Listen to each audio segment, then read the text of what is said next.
क्षेत्र में आते हैं ये कंस्ट्रक्शन वगैरह का काम, ठीक है ना। और तृतीय क्षेत्र में आता है ये सेवा क्षेत्र वगैरह, ठीक है ना, जो ये बैंकिंग संचार वगैरह, ठीक है। तो समझ रहे होगे, आगे चलते हैं। ये क्या कहता है, ठीक है। लगभग इसमें हम 70+ क्वेश्चन देखेंगे, ठीक है। तो चलिए देखिए योजना काल, ठीक है। योजना काल में राष्ट्रीय आय किस क्षेत्र का सबसे योगदान घट रहा है, ठीक है। तो ये कृषि का, ठीक है। जब हमारा देश आज़ाद हुआ था, आज़ादी के बाद सबसे ज़्यादा योगदान था कृषि क्षेत्र का, लगभग 51%। अब ये घटकर हो गया 17%, ठीक है। तो वही बात बताई जा रही है कि योजना काल में राष्ट्रीय आय के किस क्षेत्र का योगदान घट रहा है, तो ये कृषि का घट रहा है, ठीक है। आगे देखिए वर्तमान में, ठीक है, वर्तमान में भारतीय राष्ट्रीय आय की किस क्षेत्र में सबसे ज़्यादा योगदान है, तो ये हो जाएगा सेवाएं, ठीक है। सेवाएं, ऑप्शन नंबर डी। आगे देखिए जैसे जैसे अर्थव्यवस्था विकसित होती है तो राष्ट्रीय आय का तृतीय क्षेत्र बढ़ता जाता है, ठीक है। जैसे जैसे अर्थव्यवस्था बढ़ेगी तो ये तृतीय क्षेत्र भी बढ़ेगा, ठीक है, याद रखना। और ये देखिए ये डाटा दिया हुआ है, ठीक है, जो 1950-51 में हमारा देश आज़ादी के बाद का ये डाटा है, ठीक है। तो ये देखिए भारत के सकल घरेलू उत्पाद में प्राथमिक क्षेत्र, द्वितीय क्षेत्र और ये तृतीय क्षेत्र, ठीक है। फर्स्ट, सेकंड और तृतीय क्षेत्र का ये डाटा दिया हुआ है। तो देखिए 1993-94 में इनकी कीमतों में, ठीक है, जो 1993-94 की जो कीमतें हैं तो वो बात बताई जा रही है। जो ये देखिए 55%, ठीक है। 1993-94 में जो हमारा जो प्राथमिक क्षेत्र था, ठीक है, भारत के सकल घरेलू उत्पाद का प्राथमिक क्षेत्र के योगदान इतना था, ठीक है। जो हमारा प्राथमिक क्षेत्र था 93-94 में, तो 55% मतलब इनकम वगैरह होती थी अपने देश को किससे, तो ये होता था क्या कहते हैं कृषि वगैरह से, ठीक है, कृषि पशुपालन वगैरह से होता था। तो 55% हो गया प्राथमिक का, ठीक है। सेकंड का देखिए द्वितीय का, तो द्वितीय का था 13.34% और सबसे ज़्यादा था तृतीय % का। तो ये देखिए तृतीय का यहाँ दिया हुआ है, ठीक है। समझ गए होगा, ये प्राथमिक, द्वितीय और तृतीय क्षेत्र का योगदान दिया था। प्राथमिक का था 55 पॉइंट, ठीक है, और ये द्वितीय का था 13.34 और तृतीय का था इतना, ठीक है। जो अब 2014-15 में घटकर कितना हो गया, तो ये 14-15 में घटकर जो मैंने बताया ना, ये योगदान 17% रह गया किसका, कृषि का। और जो द्वितीय क्षेत्र का था 13.34%, तो ये बढ़कर 31 पे पहुँच गया, ठीक है। और जो ये तृतीय क्षेत्र का डाटा था ये 29.55%, तो ये बढ़कर 50 पर पहुँच गया, ठीक है। समझ गए होगे। तो ऑप्शन नंबर अपना ए आंसर है, ठीक है। तीसरा 7वां नंबर देखिए देश की, ठीक है। देश में राष्ट्रीय न्याय दर्श यानी कि NSS की स्थापना हुई थी 1950 में। वेरी वेरी मोस्ट इंपॉर्टेंट है ये। आगे देखिए CSO, ठीक है, केंद्रीय सांख्यिकी संगठन की स्थापना 1951 में हुई थी। आगे देखिए राष्ट्रीय आय है तो उत्पादक, ठीक है, उत्पादन लागत पर निम्बल राष्ट्रीय उत्पाद, ठीक है, तो इसको कहते हैं राष्ट्रीय आय, ठीक है। दोबारा देख लीजिए उत्पादन लागत पर निम्बल राष्ट्रीय आय, ठीक है, ऑप्शन नंबर बी। आगे देखिए भारत में, ठीक है, भारत में राष्ट्रीय आय का अनुमानित कौन करता है, ये वेरी वेरी मोस्ट इंपॉर्टेंट है। तो ये हो जाएगा केंद्रीय सांख्यिकी संगठन द्वारा, ठीक है। वेरी वेरी मोस्ट इंपॉर्टेंट लगा इस पर। आगे देखिए ठीक है, किस राज्य में प्रति व्यक्ति आय सबसे ज़्यादा है, तो यह है गोवा, ठीक है। अगर गोवा ऑप्शन में ना हुआ तो होगा HR, ठीक है। सबसे ज़्यादा गोवा की है, उसके बाद हरियाणा की, ठीक है। और सबसे कम वगैरह पूछ ले तो बिहार की, ठीक है। ये देखिए आ ही गया, सबसे न्यूनतम है तो ये बिहार की है, ठीक है। आगे देखिए ये very very most important question है और ये पालतू क्वेश्चन है, ठीक है। 1867-68, ठीक है, 1867-68 में प्रति व्यक्ति आय 20 रुपये थी, ठीक है। और ये सबसे पहले किसने बताया था, तो ये बताया था दादा भाई नौरोजी ने, ठीक है। ये वेरी वेरी मोस्ट इंपॉर्टेंट है UPPCS और ग्रुप C और D का पालतू क्वेश्चन है, ठीक है। जो दादा भाई नौरोजी थे इन्होंने एक पुस्तक लिखी थी poverty and British rule in India, ठीक है। तो उसमें बताया था कि भारत में जो लोग रह रहे हैं उनकी प्रति व्यक्ति, ठीक है, प्रति व्यक्ति और पर ईयर एक साल में भारत के जो लोग हैं वो 20 रुपये कमाते हैं, ठीक है। पर ईयर का डाटा दिया था इन्होंने कि मतलब एक भारतीय पूरे साल में 20 रुपये कमा पाता है, ठीक है। और ऐसा बताया था इन्होंने किसने, दादा भाई नौरोजी ने। और इनकी पुस्तक का नाम था poverty and British rule in India, ठीक है। वही बात बताई जा रही है। और इन्होंने ये कहा था जो उस टाइम DM वगैरह, ठीक है, DM और SDM वगैरह होते थे उनकी सैलरी थी 150 रुपये, ठीक है। तो ये देखिए ड्रेन का सिद्धांत, तो ये दादा भाई नौरोजी ने दिया था, ठीक है। और इनको great old man of India भी कहा जाता है, ठीक है। याद रखना भारत की राष्ट्रीय आय की गणना किस विधि का प्रयोग किया जाता है, तो ये उत्पादक गणना विधि और आय विधि दोनों विधियों का प्रयोग किया जाता है, ठीक है। ऑप्शन नंबर हो जाएगा C, ठीक है। आगे देखिए हिंदू वृद्धि दर, ये वेरी वेरी मोस्ट इंपॉर्टेंट है, तो ये राष्ट्रीय आय से संबंधित है। आगे देखिए 1900, ठीक है, 1949 में गठित राष्ट्रीय आय की समिति का अध्यक्ष कौन था? तो ये थे पीसी महालनोबिस। ठीक है, वेरी वेरी मोस्ट इम्पोर्टेंट। आगे देखिए, स्वतंत्रता पूर्व भारत की राष्ट्रीय आय का संबंध, ठीक है, स्वतंत्रता पूर्व भारतीय राष्ट्रीय आय का संबंध में किसने अनुमान लगाए थे? तो स्वतंत्रता से पहले, ठीक है, आज़ादी से पहले किसने अनुमान लगाया था? तो ये नौरोजी और सिराज ने। ठीक है, वेरी वेरी मोस्ट इम्पोर्टेंट।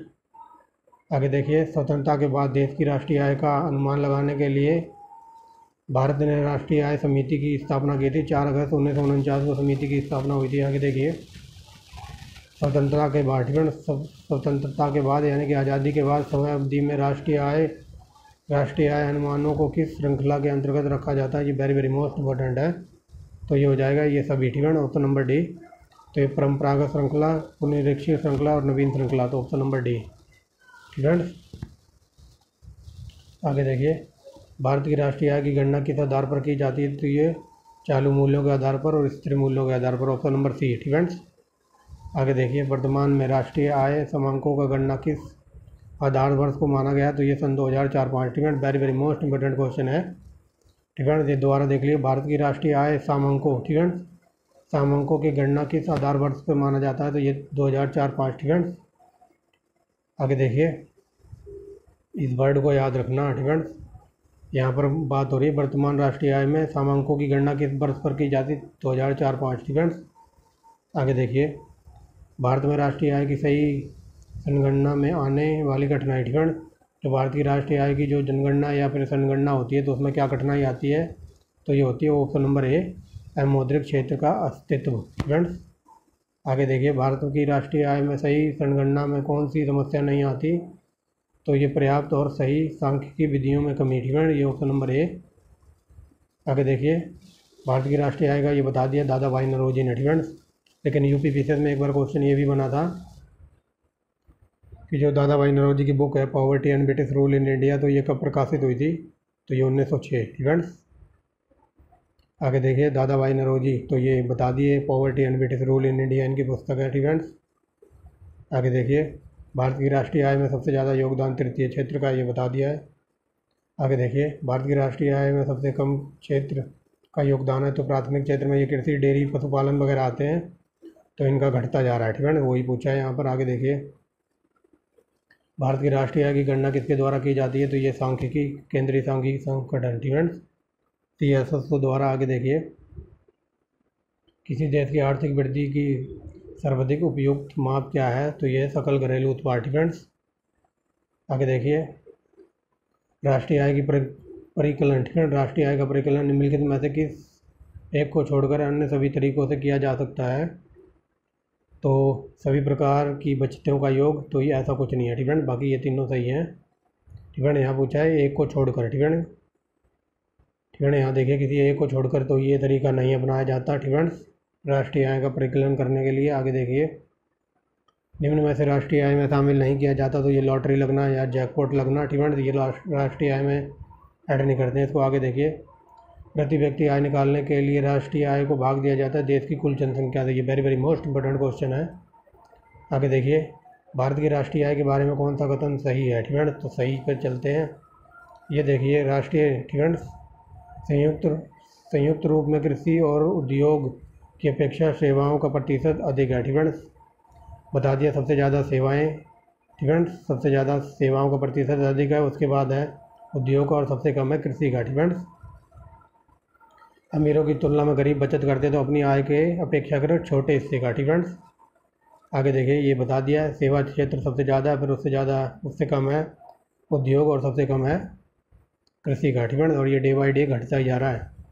ये देखिए, ये very very most important question लगा, भारत के स्थिर, ठीक है, भारत के स्थिर मूल्यों पर सकल घरेलू उत्पाद का परिकलन करने के लिए वर्तमान आधार वर्ष है, तो ये 2011-12। ये वेरी वेरी मोस्ट इंपोर्टेंट है। ठीक है, ऊपर एक क्वेश्चन आया था, उसका था 2004-5। ठीक है, और यहाँ पर पूछा सकल घरेलू उत्पाद में GDP का प्राकलन करने के लिए वर्ष है 2011-12। ठीक है, याद रखना। निम्नलिखित, ठीक है, निम्नलिखित में से कौन सा क्षेत्र भारत के सकल घरेलू उत्पाद में सबसे ज़्यादा योगदान देता है? तो ये तृतीय क्षेत्र है, कई बार बता दिया है। ठीक है, आगे देखिए, 19वां नंबर क्या कहता है?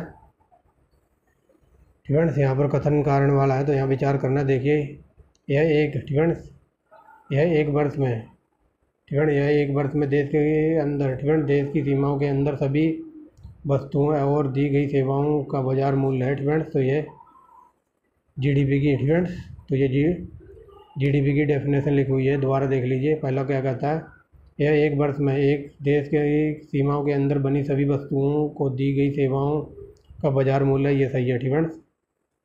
और हमारा आंसर भी पहला ही है, ठीक है। दूसरा देख लीजिए, दूसरा पढ़ के देखते हैं। यह एक अनुबंध समय अवधि में देश के अंदर उत्पादित समस्त और अन्य सेवाओं के लिए व्ययों के बराबर है, ठीक है। तो ऐसा कुछ नहीं है। यह आया मोस्ट इम्पोर्टेंट क्वेश्चन, ठीक है। मूल ह्रास किसके बराबर होता है, तो ये राष्ट्रीय, ठीक है, सकल राष्ट्रीय उत्पाद माइनस निव्वल राष्ट्रीय उत्पाद, ठीक है, वेरी वेरी मोस्ट इम्पोर्टेंट है, ठीक है। आपको ह्रास निकालना हो तो आप राष्ट्रीय सकल उत्पाद में से माइनस कर देंगे निव्वल राष्ट्रीय उत्पाद को, ठीक है, वेरी वेरी मोस्ट इम्पोर्टेंट। आगे देखिए, राष्ट्रीय आय की मापन विधि नहीं है तो निवेश विधि को इसमें ऐड नहीं करते हैं, ठीक है। जब राष्ट्रीय आय निकाली जाती है, ठीक है, तो निवेश विधि को उसमें जोड़ा वगैरह नहीं जाता। आगे देखिए, कौन सी पद्धति राष्ट्रीय आकलन की पद्धति नहीं है, तो मैट्रिक्स पद्धति कोई राष्ट्रीय आय की पद्धति नहीं है, ठीक है। आगे देखिए, राष्ट्रीय आय निकालने के लिए एनएनपी में से किसको घटाया जाता है, तो प्रत्यक्ष कर को घटाया जाता है, ठीक है। फ्रेंड्स 12वां देखिए, राष्ट्रीय आय निकालने के लिए एनएनपी में से किसको घटाया जाता है, तो अप्रत्यक्ष कर को, ठीक है। आगे देखिए, जीएनपी से एनएनपी निकालने के लिए ह्रास को घटाया जाता है, ठीक है, वेरी वेरी मोस्ट इंपॉर्टेंट। इसको याद रखना, जब भी एनएनपी निकालना हो तो वहाँ पर ह्रास को घटाते हैं, ठीक है। ये वेरी वेरी मोस्ट इंपॉर्टेंट, उलझा सकता है यहाँ पर। तो ये देखिए, सकल राष्ट्रीय उत्पाद में से ह्रास को घटाएंगे तो क्या आएगा, निव्वल राष्ट्रीय उत्पाद, ठीक है। ये देखिए, ऊपर भी यही बात बताई गई है, एनएनपी, ठीक है। एनएनपी मान लो जीएनपी में से ह्रास घटा देंगे तो एनएनपी आ जाएगा, जो कि नेक्स्ट क्वेश्चन में मैंने ऐड किया हुआ है, ठीक है, समझ गए होंगे। आगे देखिए,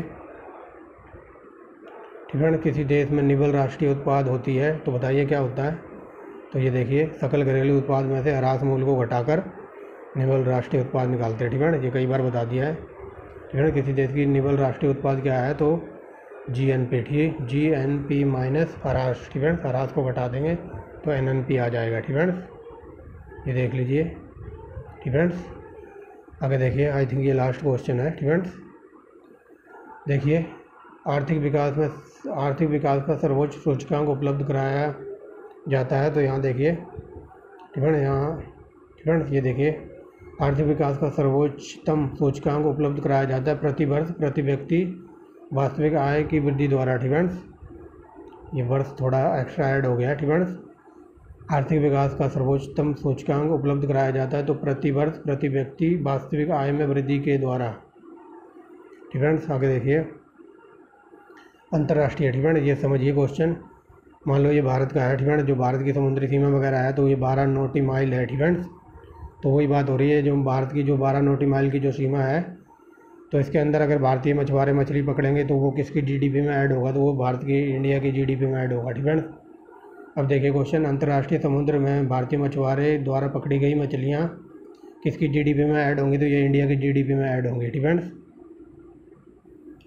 आगे देखिए, राष्ट्रीय, ठीक है, आय विधि से राष्ट्रीय आय का आकलन करते समय निम्नलिखित में से कौन सा शामिल नहीं किया जाता, तो ये वितरित आय, ठीक है। ये देखिए, वितरित आय को शामिल नहीं किया जाता इसमें, ठीक है, वितरित आय। आगे देखिए, राष्ट्रीय आय अनुमान की गणना करते समय निम्नलिखित में से किसको ध्यान में रखना चाहिए, तो ये हो जाएगा, निर्यात मूल्य को जोड़ा जाना चाहिए और आयात मूल्य को घटाया जाना चाहिए, ठीक है। मान लो जो राष्ट्रीय आय निकाल रहे हैं, ठीक है, जो हमारे देश से, ठीक है, हमारे देश से किसी फॉरेन कंट्री में गया है तो हमारे देश में पैसा आएगा, उसको जोड़ेंगे, ठीक है। और जो हमने मान लो अमेरिका से कुछ चीज़ मंगाई है इंडिया में, ठीक है, तो अमेरिका वालों को पैसा दिया है ना, तो बाहर कंट्री में जो पैसा भेजा है उसको घटाएंगे, तो वही बात बताई जा रही है, निर्यात मूल्य को जोड़ा जाना चाहिए और आयात मूल्य को घटाया जाना चाहिए, ठीक है। आगे देखिए, सकल घरेलू उत्पाद का, ठीक है, सकल घरेलू उत्पाद इसका मुद्रा मूल्य है, ठीक है। तो ये है एक वर्ष में उत्पादित सभी अंतिम वस्तुओं और सेवाओं का, ठीक है, सकल घरेलू उत्पाद इसका मुद्रा मूल्य क्या है, तो एक वर्ष के अंदर जो भी हमारे देश के अंदर सभी उत्पादित और अंतिम वस्तुओं और सेवाओं का कर, ठीक है। आगे देखिए, किसी राष्ट्र की ठीक है, किसी राष्ट्र की राष्ट्रीय आय होती है तो उत्पादक कार्यों का योगफल, ठीक है, उत्पादन कार्यों का योगफल।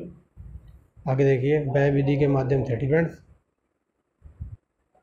आगे देखिए व्यय विधि के माध्यम से जीएनपी की गणना में शामिल नहीं किया जाता, तो ये मूल ह्रास व्यय शामिल नहीं किया जाता, ठीक है। आगे देखिए निम्नलिखित में से किस क्षेत्र में भारत में सकल राष्ट्रीय घरेलू उत्पाद का सबसे बड़ा हिस्सा है, तो ये बता दिया सेवा क्षेत्र का, ठीक है। तृतीय क्षेत्र कह लो या सेवा क्षेत्र कह लो, ठीक है, एक ही बात है, ठीक है। तो ये थी हमारी वीडियो आज की। लगभग इसमें हमने 70 के अराउंड क्वेश्चन देखे हैं, ठीक है, भारतीय राष्ट्रीय आय के, जो वेरी वेरी मोस्ट इम्पोर्टेंट है, ठीक है। तो मिलते हैं नेक्स्ट वीडियो में, ठीक है। 2-3 दिन से तबीयत वगैरह बहुत ज़्यादा ही ख़राब थी, इसलिए वीडियो नहीं आ पा रही थी, ठीक है। अभी भी पूरी तरह ठीक नहीं हूँ, पर थोड़ा बहुत फील अच्छा कर रहा हूँ, तो इसलिए मैंने वीडियो बनाई है, ठीक है। तो thanks for watching the video and bye bye.